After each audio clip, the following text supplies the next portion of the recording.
I'm Janice Hossteiger. After 3 decades in the marketing business and many years of being an entrepreneur, I've learned a thing or two about marketing. Join me as we talk about marketing, small business, and life in between. Welcome to my weekly marketing.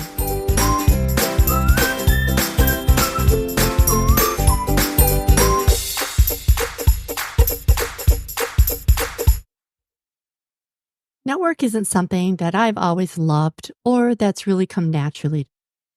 But after I moved back to my hometown of Minneapolis, after being gone for nearly 20 years, it became a way for me to meet new people and build my business in a different city. One of the first new people I met was Teresa Thomas. Teresa ran a paid women's networking group in the Twin Cities, and she made networking look so easy. You see, Teresa is a master connector. Do you know what I mean by that? She was great at finding people with like interests or people who could potentially work together, and she introduced them. What I learned in the 3 years that I was in her group was that networking is so powerful if you do it right. Teresa connected a lot of people. With more than 25 years experience as a connector, Teresa has helped thousands to connect through her groups, programs, presentations, and her books.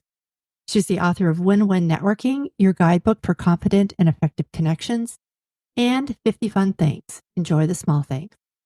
So I wanted to have Teresa on my podcast for a while now to talk about how to network the right way, because we've all gone to networking events and left feeling like it was a little bit of a waste of time, right?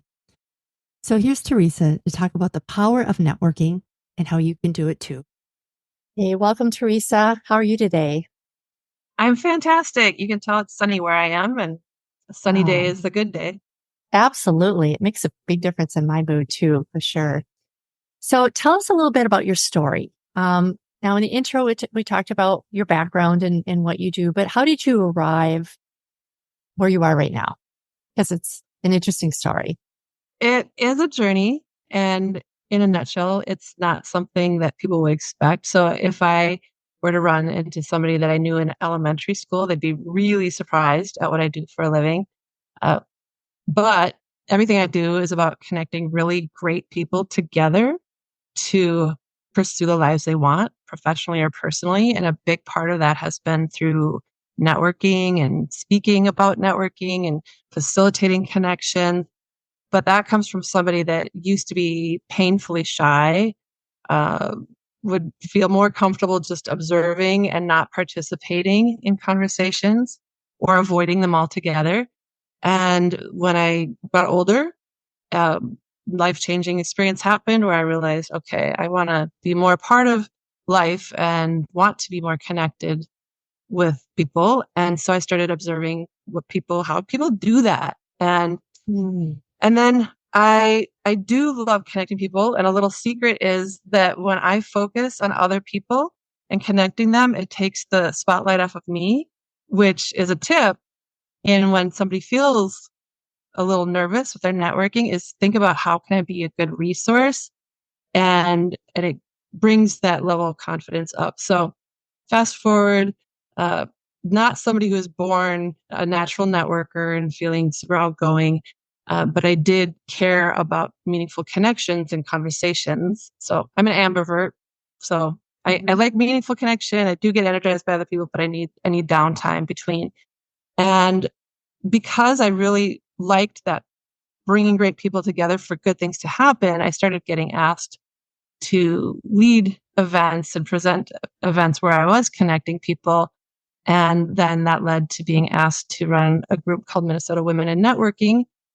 And that grew. And I started getting known for how I was connecting people in refreshing ways and in meaningful ways. And now I'm training others to use the tools and methods I've developed to inspire and encourage meaningful connection to happen, and not just the typical transactional model of this is who I am, this is my role, this is what I need. But really seeing the big picture of networking, including, yes, people do network to make a sale or to find a job, but also including all the other things that networking does to add value to our lives by connecting with other resources and colleagues and collaborations and ideas, and it's so much more. And so that's where I'm at now is I'm on a mission to help people connect in ways where everybody gains and is lifted up through their connection with each other. Oh, I love that. I think especially since the pandemic, I think we all kind of crave being in person and meeting real people. It's just not, I mean, Zoom has its place, and I think it was an amazing gift during the pandemic, of course. But now, just to be at an event and get to, meet people or give people, a hug or any of that, I think is so important now. I think maybe we all realized that when we were so isolated for so long. Yeah, the other thing I noticed is over the pandemic, people I've been talking to said that they've come to a point now that where they are much more intentional about the ways they connect, who they connect with, why, and not just falling into patterns of ways they used to connect, which maybe um, wasn't in alignment with their goals or their values or where they wanted to go. And so I'm finding it really refreshing to be connecting with people now because it's not just like a habit of, oh, I'm supposed to network. Now it's more Mm. of a decision and a choice of, yes, I'm going to network and this is why. And these are the types of people I want in my circle. So I'm really liking that shift that I've been seeing. Interesting. I think that's true about myself too. Yeah. I mean, I think you discover it allows you to back up and look at the bigger picture of networking. And I certainly consider networking to be marketing. Straight up, when you're in a room full of people, you can move from the awareness stage to consideration stage and compare them to other people that you've met in the same industry. We can communicate with somebody in so many different ways, but when we're in person, there are connections that are made in our brain that are not there in other methods. I think just being able to pick up nonverbals. I don't know. It's just a way of connection that is just not available even by Zoom for sure. But when you meet somebody, there's so much more to it than an introduction and a handshake and getting maybe a stack of business cards or a LinkedIn connection. What is it that you feel, or how can small businesses leverage those kind of connections and do their marketing when they're together? I know it seems like kind of a basic question, but I think sometimes it's easy just to meet somebody, say, hi, how are you? And then kind of walk away Oh, or get right. their business card and just kind of walk away. Well, it does all come back to intention. So when you have an intention of what you want, it doesn't mean you have to stay exactly in line with that intention because sometimes something shows up that's even better than you intended. So to have that intention along with flexibility. I always recommend that people do a regular assessment about where they're at with their goals and how their networking is supporting their goals. And for most people, our goals change over time. Not for everybody, but if you are somebody who your goals are constantly shifting, then also be thinking about, okay, so what is the method of networking that is going to help me move forward on that goal? It may be networking in ways that you hadn't even thought about networking. For example, one of the things that I am really motivated by for networking is when I'm going to learn something that I need to know to move forward. And so if I sign up for a training or workshop, I'm motivated by what I'll learn, but what happens is other people who want to learn that same topic were pulled together and we automatically have a common baseline of interest. And oftentimes we are potential collaborators or if become colleagues in the future. So that's a way of thinking about like what is your intention? What is it that you are moving forward on your goals? And then think about, okay, where could I fulfill that goal and make those connections that move me forward, in Hmm. a way that is effective and even energizing because really when you choose networking events that you can see like okay you get energized by the people or the content, then you're going to have a much better experience with networking. You'll be more confident, you'll be more motivated to follow up. So that intention just sets the stage for everything. Yeah. And you brought up a really important thing too. It's not necessarily just who you meet straight up. It's about that relationship and they may know. Like, oftentimes I'll be looking for maybe a copywriter. And if the one I like isn't available or something like that, I may reach out to a colleague that I know has worked with copywriters and ask them. So, it's that networking. I guess it's called networking for a reason, right? Yeah. Uh, Yeah. that you connect to others in, I think, authentic ways oftentimes. Sometimes, I've never been a real fan of speed networking because I felt like you don't really get a chance to get to know that person. But if you develop a relationship with them, by going to the same event over and over again, I think that really makes a difference and can really connect you probably deeper and better with people, Right. which is kind of how we met, right? Because I Yeah. was going to the networking events that you were hosting and you are a great connector, and I met a lot of great people in that group. So are there specific events or platforms that you recommend specifically for small business owners? Do you feel like now I touched on speed networking and my personal dislike for it, but is there a place for that? And do you feel like all networking events are created equal, or what are your thoughts on that? My thoughts are that there are so many ways to network, and there is no cookie cutter approach that works for everybody. So it really comes down to what works best for you in moving you forward and what even fits your personality type. So, Mhm. so you mentioned like, oh, I don't really like speed networking. And I'll tell you that I don't like a lot of speed networking, but I love the speed networking that I facilitate because, well, you and I were talking earlier that everything I develop is what I would want. And so Right. it's encouraging that meaningful connection and then to, follow up on those sparks that happen from the speed networking. Mm. So for people that are, um, I will say for speed networking, uh, a way to maybe shift some perceptions on what that can be like is I encourage people, well, the extroverts, they love it because they get to Mhm. meet a lot of people and feel energized. And then they're like, okay, I'm going to follow up these people. But then the introverts appreciate that they have an intro and an exit planned out for them. They Uh, don't have to exit a conversation. They can get right to the point about why they're there, what their goal is, what they're hoping for, and have that meaningful connection.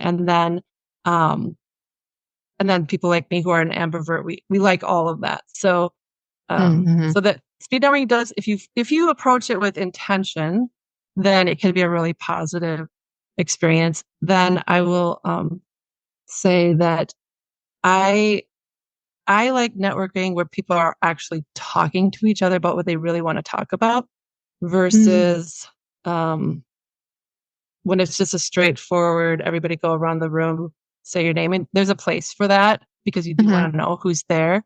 But I want to know what motivates someone, what excites, what they're proud of in their work. I want to get a sense that they care about what they do.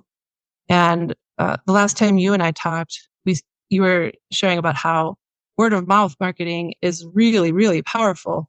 And Mhm. that can happen when you network. So one strategy you can do is, I suppose you could call it buddy networking, where Mm. you go with someone to an event and you share with each other what your intention is for this event.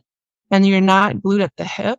You both are meeting people, and then when you find somebody that looks like they would be a great connection for the person, like, oh, I know exactly who you should know. Do you know this person? She's really great at Mm. this. I've worked with her in this way. And so then this web of connections, it's like the word of mouth is happening right away. The people that you're meeting are excited because you're helping them to meet someone else that could be useful to your network. A friend or colleague who you've invited to come with you is grateful because they are having a warm introduction to someone. So I really encourage buddy networking as long as you aren't glued at the hip. That's the issue, Mhm. because if you are, then you're less approachable. So if you have a strategy, let's Yeah. go. This is our plan. if we sit at the same table, sit across the table, or maybe, better yet, if there's a table, we sit at different tables. I could go on and on about that, but whether it's online, in person, networking, it all comes down to trying different things and seeing what works for you. And I'm kind of weird because I even think people's energy comes into play when they do networking. Mm-hmm. So I am not the brightest bulb super early in the morning. And if I'm getting paid to give a presentation, I will turn that bulb on and that's no problem. But if I'm going to a networking event that starts super early, I can hardly remember my name. So I'm not showing up as my best. Right. And so I choose things that work for when I am at that energy level, the time of day that works for me. And yeah, and I get flustered if I get stuck in rush hour traffic and that type of thing. Again, Mm. if I'm getting Mm-hmm. paid to be there, that's a whole different thing. It's being a participant and thinking about how you're affected. Mm-hmm. So that's another thing I encourage people to think of is how will you show up at your best? And it could be time Right. of day, it could be type of group, it could be that it's size of the group, Mm-hmm. all of those kinds of things. And some people like to be in a group that you get to know people really well and you see each other constantly. Other Mm-hmm. people like to meet lots of different people and then decide which people they're meeting are the ones they want to invite into their network. That's a good take on it because you're right. We all have our preferences in terms of size and time of day. Absolutely. And, if we're really super busy too, sometimes we go to a networking event and it's just another thing on the calendar and we don't really bring in that intention and bring in, like you said, our best self. I think, Yeah. do you feel like there's a learning curve to doing networking well? I mean, other than just going and meeting people, um, I feel like over the years I've gotten better at networking, and I'm less intimidated. Like you, I'm kind of an ambivert, but I do get really energized when I can meet a group of people, assuming it's a good Yes. group of people and they are able to, connect with me, I guess. I feel like sometimes we can feel a little awkward when we enter a big room and especially if people know each other already. Hmm. So do you have some tips for people that don't necessarily feel comfortable when they walk into a room and do feel a little awkward? Yeah. Well, even though I coach people in networking and I do a lot of networking, I will say that there are a lot of networking opportunities that do feel awkward to me. And so some of the Mm-hmm. tips that I use is I I like having a role in my networking. It helps me feel more confident. But Mm. if I'm going to somebody else's event, what I do is I just dub myself the Goodwill Ambassador. Nobody else has to know that I'm doing that. But when I decide I am a Goodwill Ambassador at this event, my awkwardness dissolves and I become more of Mm. an active participant because I see myself as, okay, I'm going to add value to everybody I meet in Mm. some way.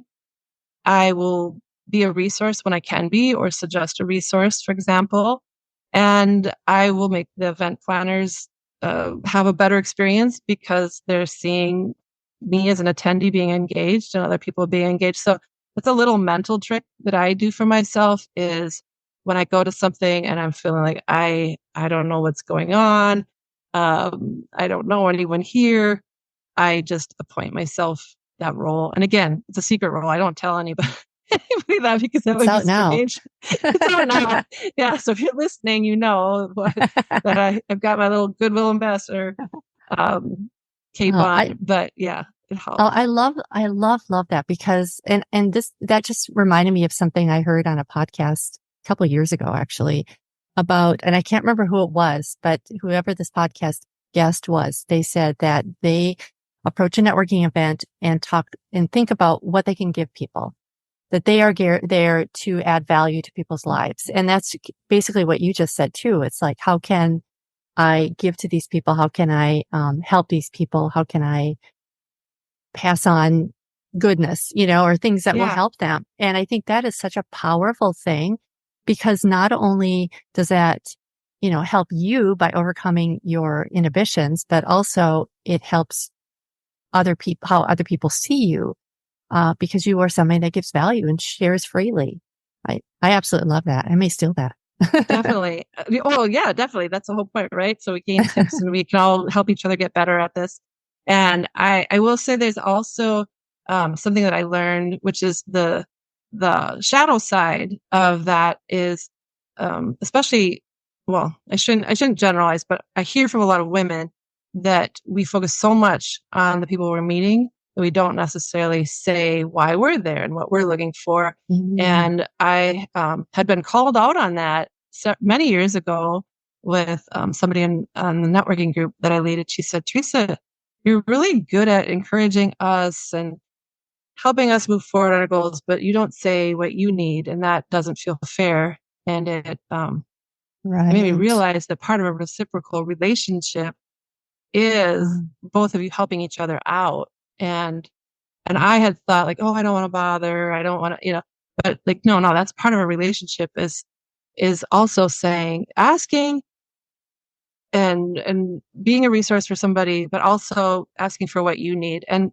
sometimes that doesn't happen right during the event. So for mm, example, oftentimes I'll be at an event and it's common, whether it's nerves or personality, where somebody talks mainly about themselves and you don't get a chance to share about yourself. But if you feel like it's a good fit, that's where follow up comes into play. You don't have to share everything you want that person to know.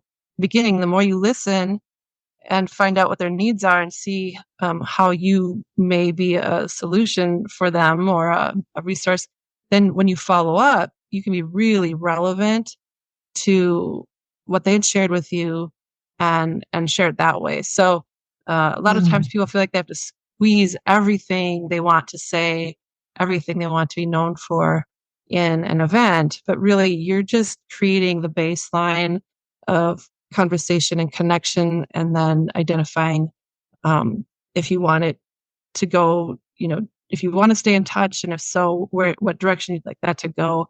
And then that's where the follow up comes in, which is the really important part that, like you said, a lot of people just are like, okay, this is something I got to do. I check it off my list. They don't show up with intention and how they want to be known, and they don't follow up. And then it just ended up being something that was a memory that didn't Yeah, go anywhere. and benefit them. So, yeah. So put a pin in that follow up because because I want to talk about that for sure too. But um, one thing that occurred to me when you were talking is that years ago I read a book when I was in college. Even I read a book about basically how to make friends because it was the first time where I was with a group of people that I didn't grow up with. Right, so I didn't know them, and I was really kind of awkward and shy about going out and getting to meet people. But one of the things that I really remember from that book is that talked about transparency Hmm. and how, I think sometimes when we are presenting ourselves in front of a group of people or just people we've never known or never met before, we want to appear as perfect. And that's really not at all what we connect with when we're meeting somebody. We connect with their imperfections because in their imperfections, they're just like us. And we all know Hmm. that we're imperfect. But when we can meet somebody with that same struggle, that same imperfection, and can commiserate with them, then that deepens that relationship so much faster than if we just go there and, you know, become, Oh, yes. it's just the perfect Barbie doll or whatever. I don't Yeah, know. perfect is boring. I Yeah. mean, there are places for perfect. Like, if you're at an event and you meet a heart surgeon, you want them to be a perfect heart surgeon, Yes. but they don't have to be perfect with their networking. They can say, "Oh, do these things make you feel as awkward as they do me?" And Yes. so we connect on that human level. And if we get caught up in perfection and how we present ourselves, we're kind of giving off a sense to the other person that we might not be listening or in tune to what they're hearing, or maybe judgmental even. So Mhm. perfection can not only keep us from making a deeper connection. A lot of times people procrastinate and don't do things because like, well, I don't have the perfect elevator pitch yet. And I don't have, it's like, Mhm. you need to just have these conversations, and nobody knows what you are going to say. Mhm. So the better you can, more that you can be a listener and ask good questions, questions that you actually want to know the answers for, not how was your drive here today? You probably don't Mhm. actually care. So, by focusing on that, you'll be taking your connections to a deeper level and in the direction that you want to go, and that's relevant for what the other person is seeking in their connections as well. Yes. Yeah. And even heart surgeons, I've known a lot of physicians and they're not perfect either, so they Okay. they also want them to be perfect in their craft, but not Yes. Yeah. necessarily as a human being. So yeah, Exactly. yeah, totally. Oh, So that's true, let's because so much is to be said for bedside manner, really, right? yeah, I for mean, that sure. comes down to it too. Like, you can be perfect at something, but if you don't feel cared about, or that person cares about what they do, Yes. so that's a great example. Thanks for Oh, sharing that. always a give and take. So what about after the event? So, okay, you've gone to an event, you maybe connected and scanned your code, your LinkedIn code, or you've got their business card. Um, what is the best way to follow up or to stay in touch with them? Because you know that maybe down the road you want to interact with them, or what recommendations do you have for the Sure. Yeah. afterwards? When I was young and I first started networking, I thought that I was supposed to follow up with every single person that I met, and that was overwhelming. I'm like, what? And then as I matured and realized, oh wait, this actually, you know, you don't have to stay connected with everyone. And if somebody really wanted to be connected with you, they could follow up with you. Hmm. But I will say that when you are scheduling yourself to participate in something that will involve networking and connect with others, that the first thing you should do is schedule that time for follow up, preferably the same day when everything's fresh, or the next day, because that is, well, many things happen. One, you are still in that frame of mind. You remember what you talked about, you have that excitement, same thing on their end. They're feeling that as well. And uh, so that's what I suggest. And you know what I'll do is I'll share what works best for me, and then other people, I'll touch upon what can work best for other people. So for me, because I do so much networking, I meet more than the average person Hmm. of people, and my capacity is to follow up with a LinkedIn request that's personalized and says what I appreciated about knowing them or getting to Hmm. know them. Hmm. And that's easy, because if they accept that, we're in a loose network where over time we see each other's posts. And I mean, I've had clients who say, "Oh, we connected on LinkedIn 10 years ago and I've been following what you do." Well, wow, that's amazing. And for me, that Hmm. works. Other people are more systematic and are great at using CRMs. Like, this person expressed interest in this. Let's schedule a follow up. I Hmm. wish I was better at that. I'm working on being better at that. Uh, but that's being very strategic, and the reason I want to work on that is I also feel like that's respectful for the people that have expressed interest, Hmm. right? So if somebody Hmm. expresses interest and you don't follow up, um, it doesn't help either one of you. And Yeah. so yeah, so for me, LinkedIn is an easy way. And then there are connections that I meet that I'm like, oh my gosh, like I really want to know more about your work, or Hmm. um, and then it's really clear to me what I get to call it, call to action would be, like, oh, I'd love to invite you to this particular event, or I'd introduce you to this person, uh, or have a conversation with you. And I personally am not able to do a lot of one-on-ones. Hmm. Those are reserved for people that have developed some level of connection with, and we both know, what will be helpful.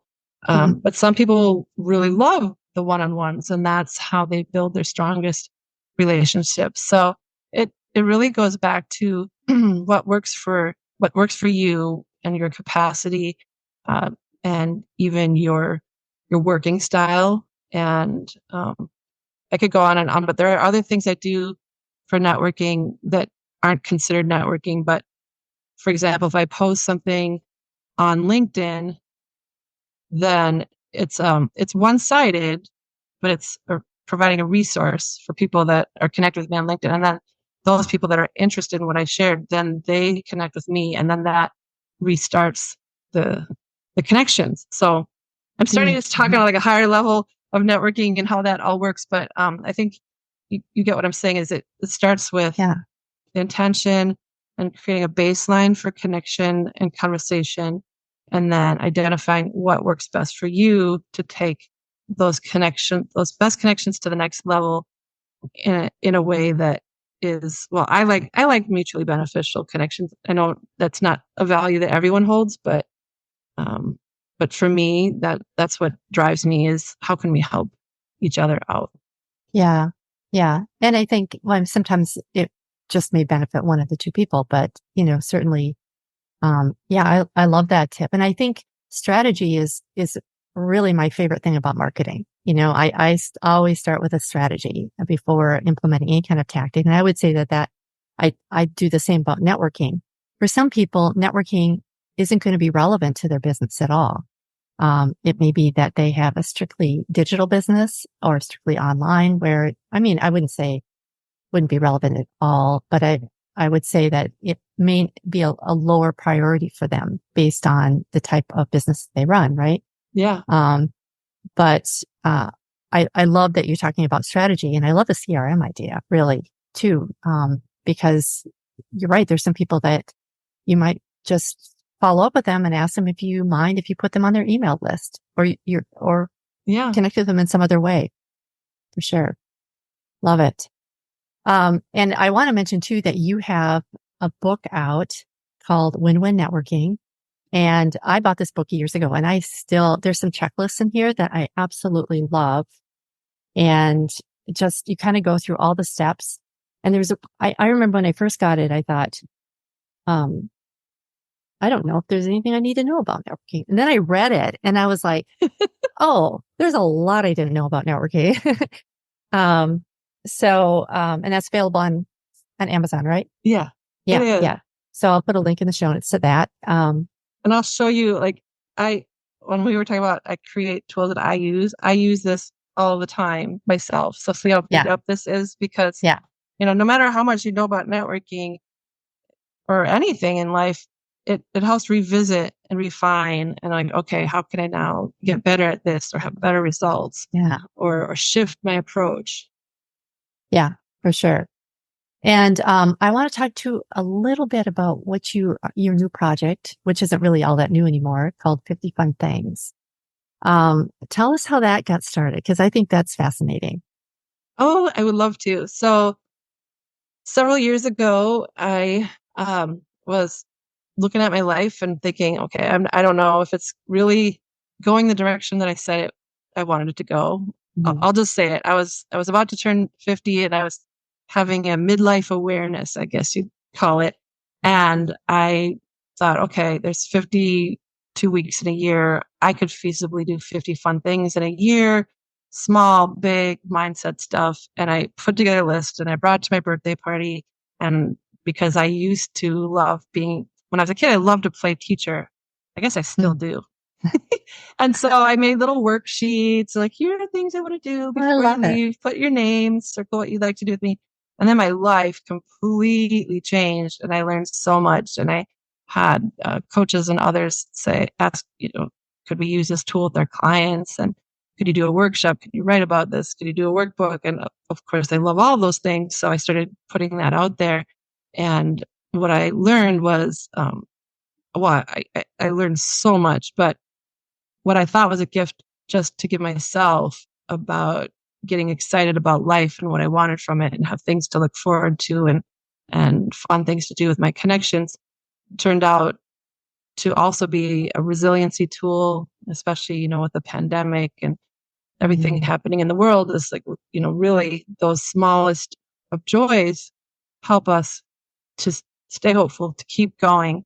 And that joy is a bridge builder. So people with very different perspectives in the world, or maybe your coworker who used to annoy you, maybe you do a team building with 50 fun things. And once you learn what lights somebody up, what they get excited about, those barriers Mm. start to melt and you see each other as more as humans and care about each other more. And so the lessons keep unfolding, but I'm learning that the joy is and fun.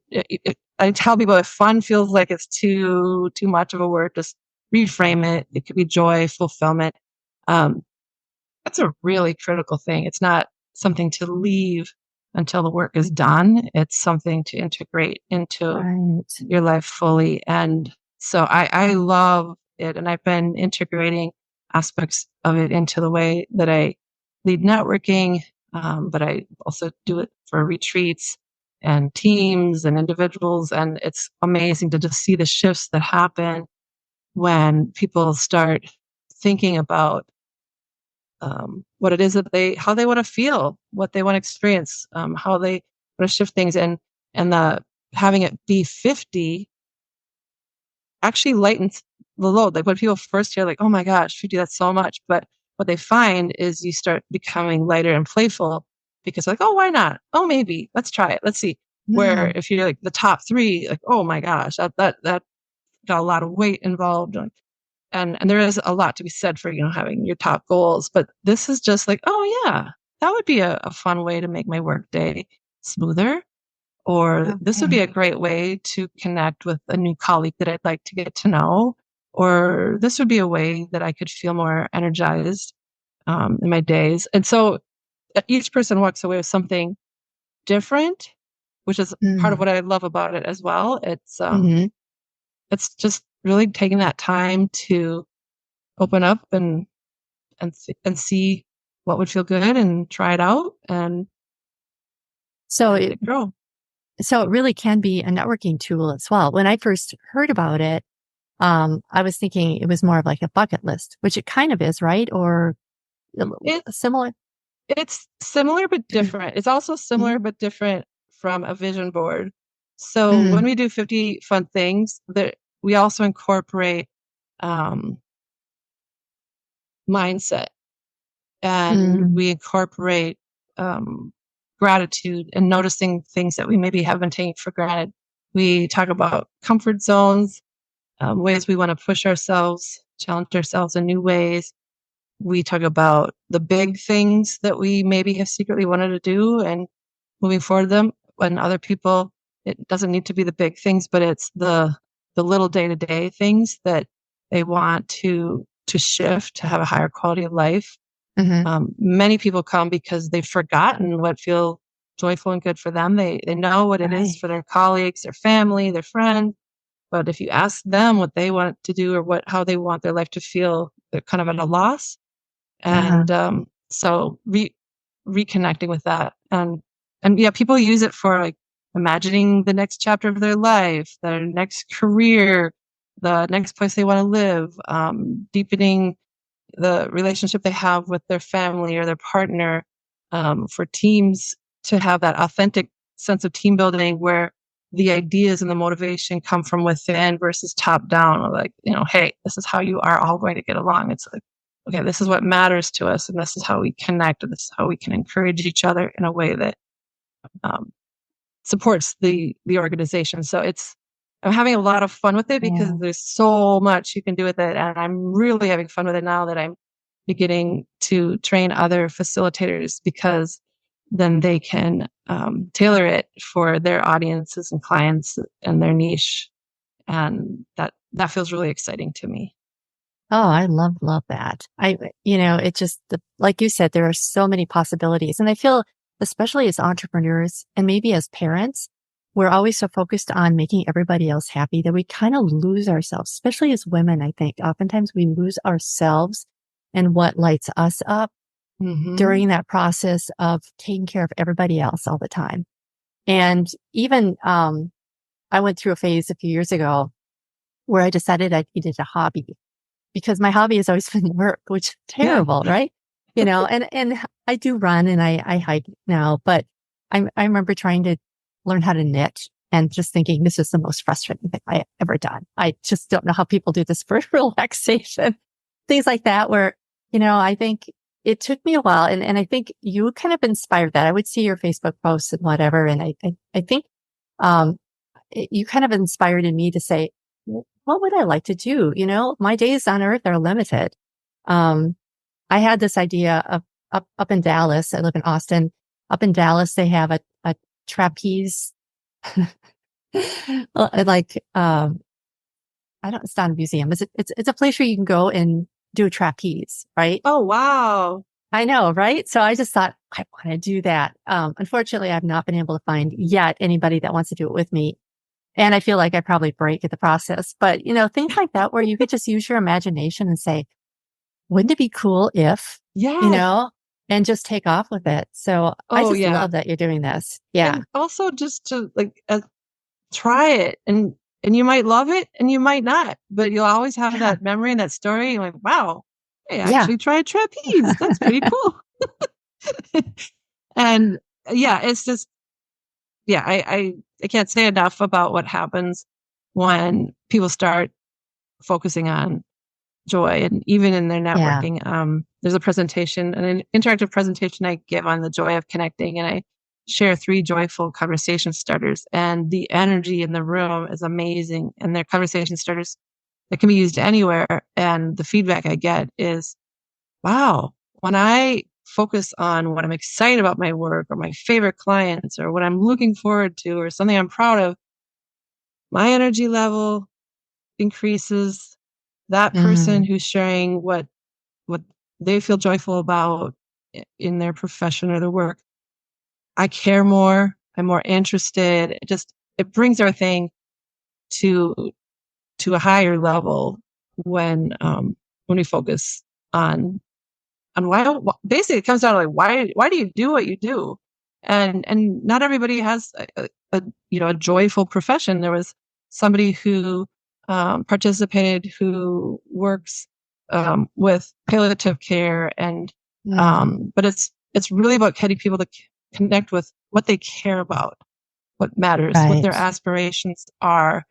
In her case, like what difference in the world do you want to make for others? And so it's um, Very yeah, cool. I always thought that fun and joy were kind of like a, oh yeah, when it can happen. And now I see Right. that it's so powerful. Yeah. Oh, this is just, you're absolutely right. Powerful is the perfect word for it. So I love that you're doing that. And I'll put the link to that in the show notes as well. So Oh, thank I'll put you. all the links to all that you've got going on. And you've got a lot going on right now. So thank you, Teresa. I really, really enjoyed our conversation today. And I appreciate all the tips you have given me for networking in the future. Thank you, Janice. It was a lot of fun. So what do you think? Did you learn a few things about what makes a successful networking event? I know I will certainly be applying a few for tips to my own networking. Also, I want to encourage you to pick up her book or look into 50 Fun Things. I'll put the links to those in our show notes for today at myweeklymarketing.com/50. That's episode 50. How appropriate is that? Thanks for joining me today. I'll see you next time. Bye for now.